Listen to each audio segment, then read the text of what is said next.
Alright, last but not least, let me show you how to solve for the surface area and volume of this green guy. Can you guess what it is? If your guess is a hexagonal prism, you are correct. How can you tell that it is a prism? First, what is a prism? A prism is a solid figure such that the bases are congruent but the other faces are rectangles. Yan. And why do we say that it's a hexagonal prism? You can tell the type of prism based on the base. But the base is a hexagon, a regular hexagon. So therefore, this is a hexagonal prism. So this is a regular hexagon. Alright? Now let me show you how to solve for the surface area and volume of the hexagonal prism. Here's how you do it. First, let's get the area of the base. The two bases. Remember, to get the area of the hexagon, remember this is a regular hexagon.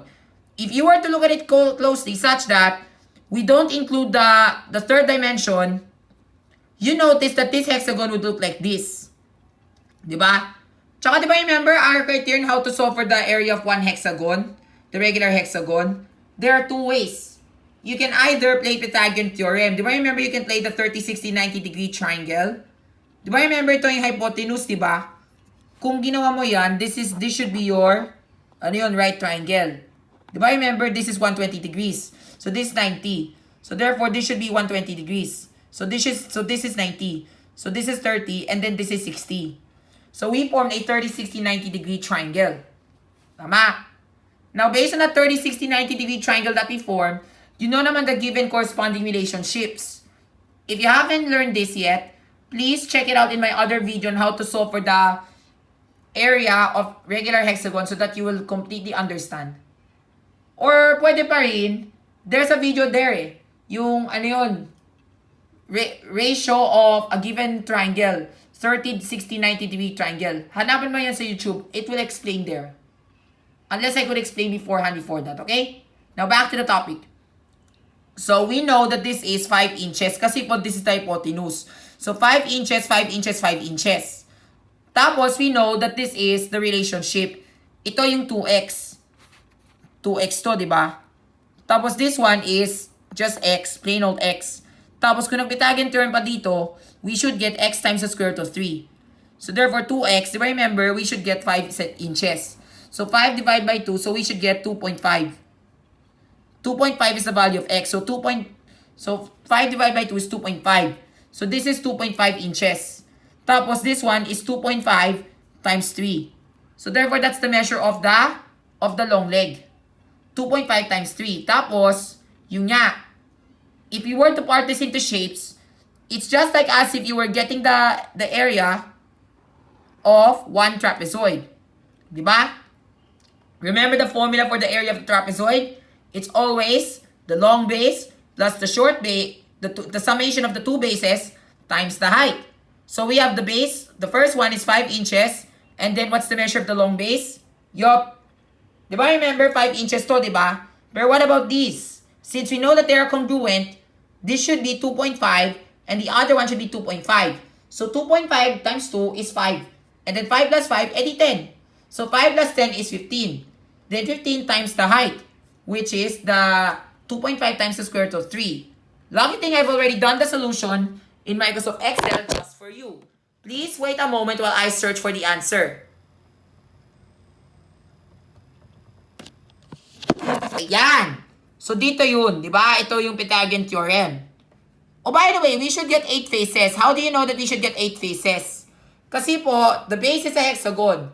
And 6 plus 2, since a hexagon has 6 sides, we need to add it by 2 so that we can get 8. So ganon yun.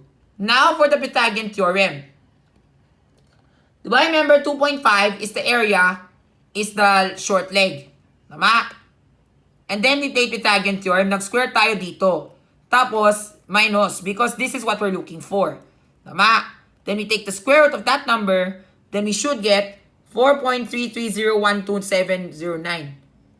Or you can just do 4.3 if you were to round it off. Wait lang ha. I think there might be a problem there.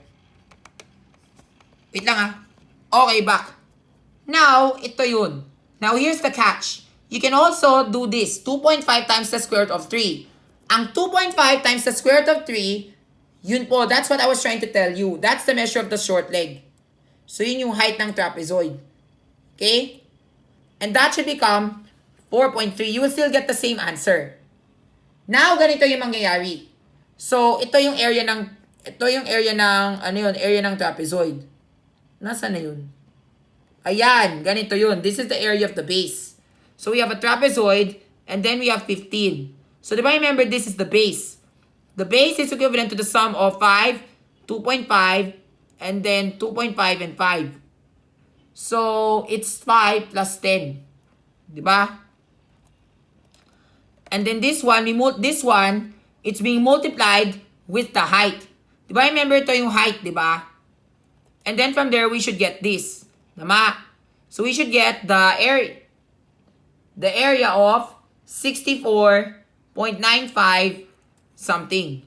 But we know normally we have to divide by 2. Kaya lang, we can just multiply it by 2 so that, kasi po, if you were to look at the trapezoids that you see here, they are both congruent. Kaya to all this, you don't need to divide by 2 anymore since they both multiply by 2. So, ganun talaga yung formula. Okay? Not like if I were to do it this way, ganito yun. Kasi po this one, this is another way how you can do it. You can play this game using the apothem theorem. Kasi po, the formula for solving for the area of a regular polygon is always 1/2 times A times B. With A standing for the apothem, ang apothem ay tinatawag sa ito. This one connecting to its very center. And P stands for the perimeter of the figure.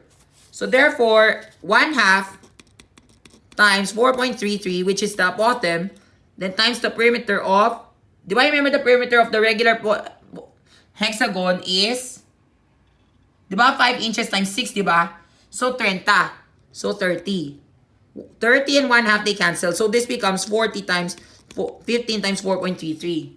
That's why nga meron kong nilagay ito. Di ba? I did something like this. Okay? And then when I multiply the two concepts together, yun na yung formula. I got 1/2 times the apothem. Wait lang Nasaan na yun? 1/2 times the apothem, which is 4.33019, which is also the square root of 2.5 times 3, times the, times the perimeter of 30, we should get the same area. Okay? So that's the area of one hexagon lamang. Kaya lang, remember, there's another hexagon, so therefore, multiply that by 2. So we should get this. Ito yung formula. Multiply by 2, we should get 129.90. However, that's just only one face. How many more to go? 2 faces pa lang. How many more to go?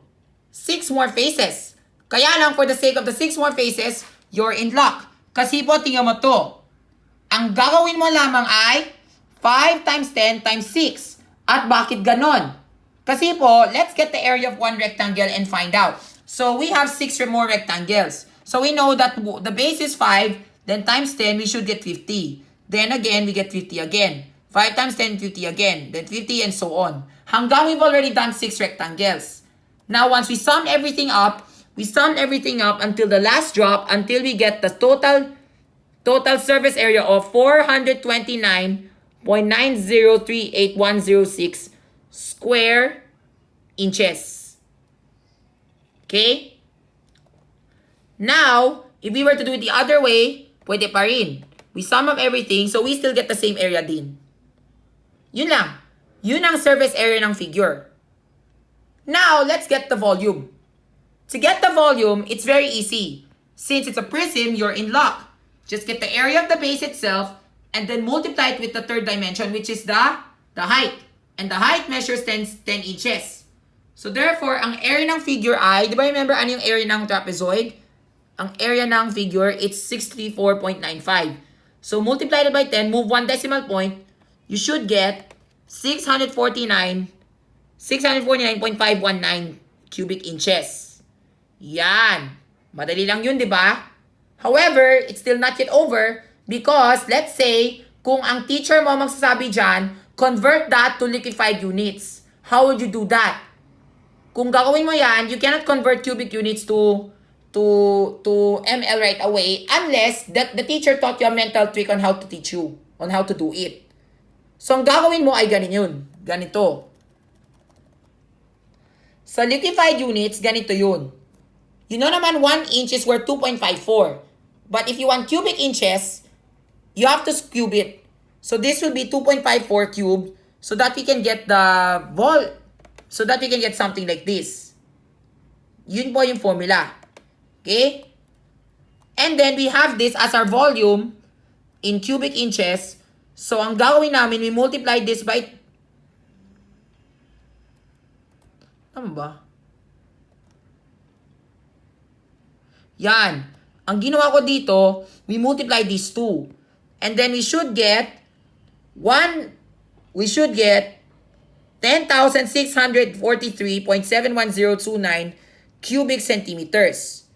And if you were to convert that in cubic millimeters, madali lang yan. Just change your unit. Tan-tanan! We're done. Now, if you were to use the area in centimeters naman, ganito yung mangyayari. Kung using centimeters naman, ito yung mangyayari. Then, area of the base, you will still get the same volume pa rin. Actually, there are two ways on how you can do it. Pero what you hold is, I think that's it for now. So, thanks for watching and see you in the next video. If you want to try using centimeters naman, pwede. Then leave a comment in the comments if you got the same answer as much as I did when I did with inches. Okay? So, peace out.